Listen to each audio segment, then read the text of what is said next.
welcome back to Dr. C 2000. Today we'll be discussing The Room, a 2003 drama romance that only lasted an hour and 39 minutes.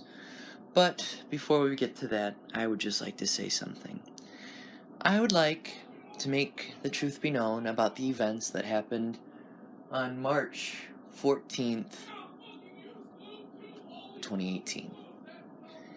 And this is in reference to what I did at my high school. What happened was, a boy that I knew, who I was friends with, he decided to get up on stage and try to speak his mind. And after he was booed off the stage and he sat back down in his seat, I went to thank him. All of a sudden, people started chanting my last name, and I decided to screw it, and I went up and got up on stage. And I wanted to say this. Every morning, I wake up, and I hear the same damn thing on the news every single day.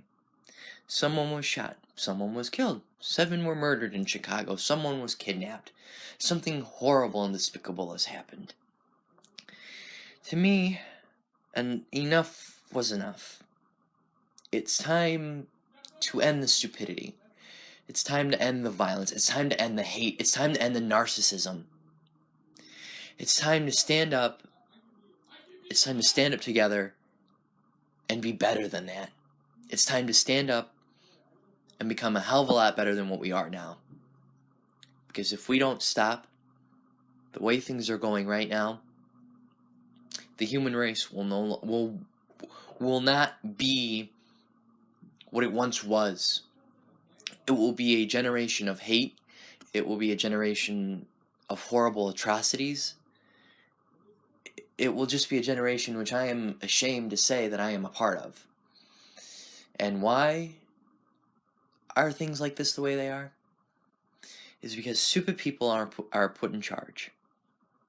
It is because of the people who are put in charge are not allowing me to speak my truth, who are not allowing me to tell it like it is, who've denied me every single chance, and who have tried to stop me in ways that can only be unimaginable, which can't even come close to the human mind. To me, I don't ask for much. I just ask to stand up on stage during my lunch hour, have someone give me something to talk about, and I talk about it for the 30-minute period or however long my lunch hour may be. But I guess that cannot happen. But I would like to know, for those people who do support me and do love the work I do and think I'm the greatest speech giver ever, I just want to say a personal thank you. And for those of you who chanted my name while I got up on stage that day and tried to speak my piece, I also say thank you to you as well. Because you guys have given me the courage to keep continuing to do what I do, to keep continuing to make these videos, to keep continuing to put my time and effort into this, to make it something bigger, to spread the truth. And for those of you who are convinced that I only talked about murder, or those of you that are convinced that I was being disrespectful, and this goes for 2 adults that would just love to convince me of this. For the adult that convinced me of only talking about murder, before you hear from your acquaintances or from your friends, why don't you ask the person who was up on stage and talking himself? Why don't you ask what had happened instead of making false accusations? Why don't you ask, but yet you continue to judge as if you're high and mighty yourself?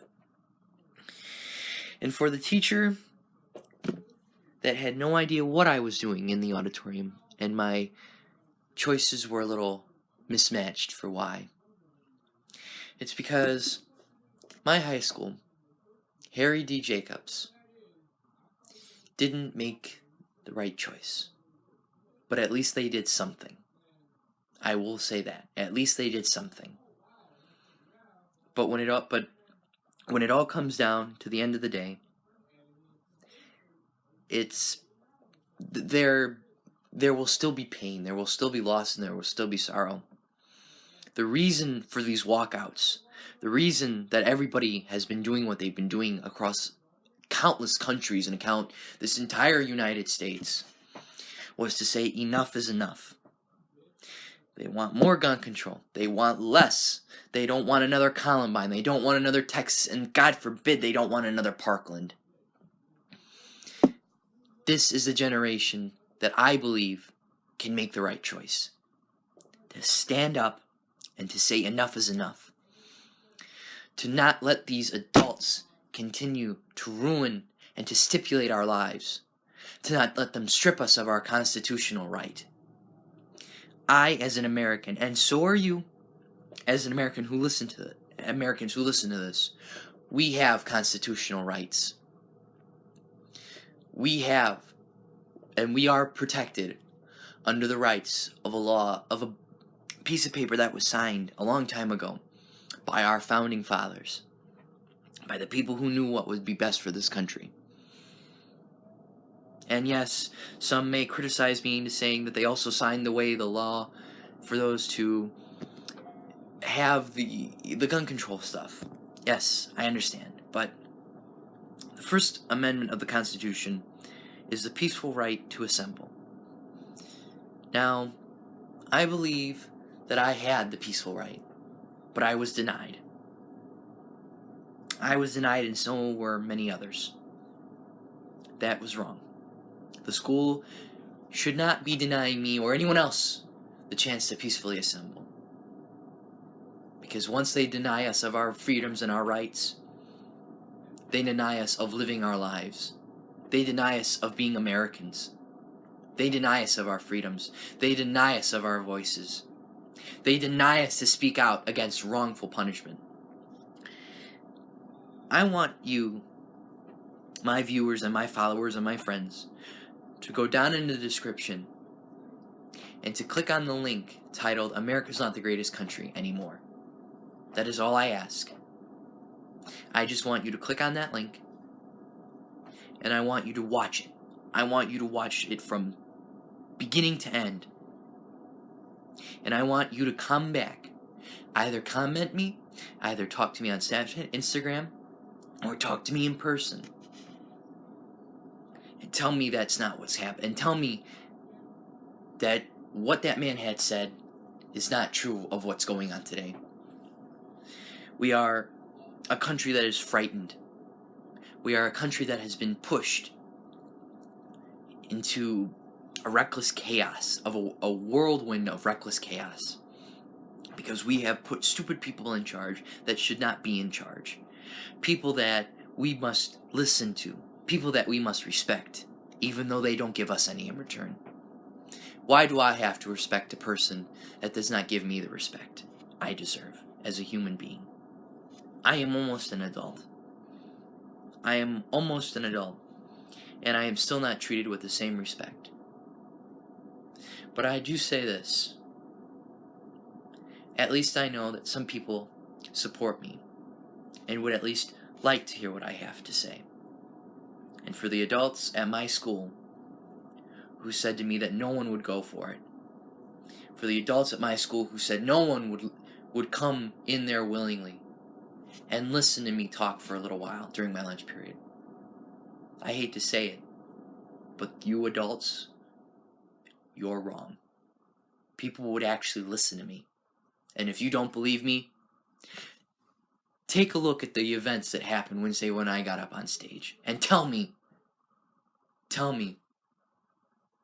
no one supported me. And no one cheered me. No one booed me off the stage. I could quiet. I couldn't believe this myself. But the entire auditorium was quiet for a little while. But then they got rowdy again. But for that moment, I was able to speak the truth. I didn't know I had that kind of power. Well, not power, but I didn't know I had that kind of popularity. I didn't know I was this popular. I didn't know how popular I was. I didn't know how much people actually respected me. But for those that did, and for those that continue to do so, thank you. I will continue to keeping the truth. I will continue to tell it like it is. And I just want to say thank you. And I just want to ask, how can we make that happen again? How can we, as a people, under the law and under the constitutional right, how can we do that? How can we do that again? Because there are some truths that are being denied to you, but you need to hear. You need to hear these truths. Because if you don't, you will never be able to hear them. I will never be silenced. I will never be shut down. These adults and these people can do what they want, but they will never kill my freedomist voice. I will still be continuing to tell the truth as I see fit. The truth that people need to hear. The people need to hear the truth. And I say thank you for all my friends, for all my followers, and for those that continue to respect me. And I thank you for your respect and your kindness towards me. And I will continue to do the same. Thank you. So, let's get started into this movie review. The Room is a 2003 American drama film written and directed and produced by and starring Tommy Wiseau. Sorry if I'm pronouncing his name wrong. I just, hey, we're humans. We make mistakes sometimes. And co-writing Greg Stero and Juliette Danielle. The film centers on a melodramatic love triangle between Annabelle Banker, Johnny Wiseau, his deceptive fiancée Lisa, and his confined best friend Mark. A significant portion of the film is dedicated to a series of unrelated subplots, most of which involve at least one supporting character and are left unresolved due to the film's inconsistent narrative structure. According to Wiseau, this title alludes the potential of a room to be the site of both good and bad events. The stage play from which the screenplay is derived takes place in a single room. Now, I'm just going to give it to you straight before I get into what I have to say, to just stay away from this movie. Stay away from The Room. Because it is just... It wouldn't be any point in watching it, and it wouldn't make any difference if you did or not. To me, I just say stay away from it, because it doesn't do any justice. It's a waste of time, it's a waste of money, and... it got a 3.6 out of 10 on IDBM, a 26% on Rotten Tomatoes, and a 9% on Metacritic. And I can tell you, sitting through that entire waste of my time was garbage. It was ridiculous. But as I began to watch the movie, the music feels like I'm going on a forest adventure, like something out of The Lord of the Rings. And when we first meet Johnny, I feel that John Wiseau was drunk. I mean, if you go back to the beginning of this podcast and you go into the intro, just look at the photo for the title and tell me he doesn't look drunk.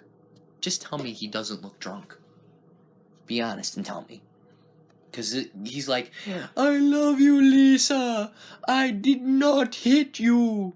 He sounds drunk. He acts like he's drunk, and he acts like he doesn't give a shit. But that's my opinion. But when he's slurring his words, and he's almost acting as if he's trying to be interested.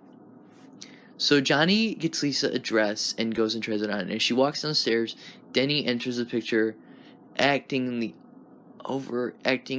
extremely overjoyed and way overly happy. He's so happy. He's like someone. He's like, you know what your character is? Happy, just happy. But he just creeps me out. He's like just happy. After the movie goes on, it turns out that Lisa doesn't love Johnny anymore. Oh, big shocker. And hooks up with his best friend, Mark. As I watch the movie, it seems that Tommy Wiseau is acting like he doesn't even care about this movie and is slurring his line every moment he gets on screen. And I'm just going to cut this review short because I'm not gonna bore you with any more details of it because it wouldn't do me any justice to do so. Because it's like there's 50 unrelated subplots. There's 70 characters that are just like popping in and out, like like Lisa's mom, unimportant character. She's only in there for like a few minutes every minute of the film. It just doesn't make any sense. But anyway, Johnny figures out that Lisa has been cheating on him. Johnny confines it in himself and shoots himself. That is basically the ending. He just straight off and kills himself. And there's also a point in there where Danny is being mugged by somebody, and he says he needs the money, and we don't know what for or why, but it's like this is almost like trying to explain physics to a 10-year-old. It's that the movie is that bad. It's just, why was this ever made? And I hear there's a sequel that was released about 3 years ago. Yeah, 3 years ago. And I'm not even going to watch that. It's just, again, do not watch this movie. Please. But, all in all, to be honest with you, this movie was nothing but a waste of time and money. All in all, the plot is one I've seen done a million times before. The music is all out of whack. It was just a big old waste. It was nothing new was added. Nothing was created or It's like they ripped off the plot from 500 other Love Struck movies and just put their own stupid twist on it. Which, again, not a big twist at all. The characters don't seem totally invested at all, including Tommy Wiseau. And in my opinion, The Room needs to be remodeled. But I would... there was no redeeming feature to this movie. Just, there isn't. In my opinion. Some people may like it, some people may don't. All in all, it's just however you perceive it. If you want to go watch it, I think there's a Spanish subtitled version on Daily Motion. It's not that hard to find. Just look up The Room full movie and you can probably find it. But just to save yourself the trouble, don't watch it. But hey, that's about it. The Room. What a joke. This has been the first of two of a 3-part movie review. I will also be reviewing the movies Perfume and Bad Batch. I at least hope those two can make a little decent headway, because I just The Room still gives me the creeps. But yeah, this has been part 1 of a 3-part movie review. I hope to see you all at school next week, and I hope you're having a happy St. Patty's Day. Dr. C, out.